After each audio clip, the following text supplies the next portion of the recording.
வணக்கம். இன்று 10 March 2024 gold rate Tamil சேனலில் இன்றைய தங்கம் மற்றும் வெள்ளியின் விலை நிலவரத்தை பார்ப்போம். இதேபோல் தங்கம் மற்றும் வெள்ளியின் விலை நிலவரத்தை தெரிந்து கொள்ள நமது சேனலை சப்ஸ்கிரைப் செய்யவும். நேற்று 1 கிராம் வெள்ளியின் விலை ரூபாய் 79 இருந்தது. இன்று வெள்ளியின் விலையில் 1 கிராம் விலையிலும் விலை மாற்றம் இல்லை, 8 கிராம் விலையிலும் விலை மாற்றம் இல்லை. அதன்படி இன்று 1 கிராம் வெள்ளியின் விலை ரூபாய் 79 10 கிராமின் விலை 792 ரூபாயாக உள்ளது. இதுவே 1 கிலோ பார் வெள்ளியின் விலை 79,200 ரூபாயாக உள்ளது. அடுத்து 24 கேரட் தங்கத்தின் விலை நிலவரத்தை பார்ப்போம். 24 கேரட் தங்கத்தில் 1 கிராம் விலையிலும் 8 கிராம் விலையிலும் விலை மாற்றம் இன்று 0 உள்ளது.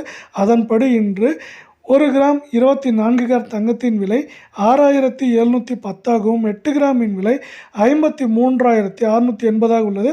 10 கிராமின் விலை 67,100 ரூபாயாக உள்ளது. அடுத்து 22 கேரட் தங்கத்தின் விலை நிலவரத்தை பார்ப்போம். 22 கேரட் தங்கத்தின் விலை 1 கிராமிற்கும் 8 கிராமுக்கும் விலை மாற்றம் இன்று 0 உள்ளது. அதன்படி இன்று 22 கேரட் தங்கத்தின் 1 கிராம் விலை 6,150 8 கிராமின் விலை 49,200 உள்ளது. 10 கிராமின் விலை 61,500 ரூபாயாக உள்ளது. இதேபோல் தங்கம் வெள்ளியின் விலை நிலவரத்தை தெரிந்து கொள்ள நமது சேனலை சப்ஸ்கிரைப் செய்யும், வீடியோவுக்கு லைக் செய்வோம்.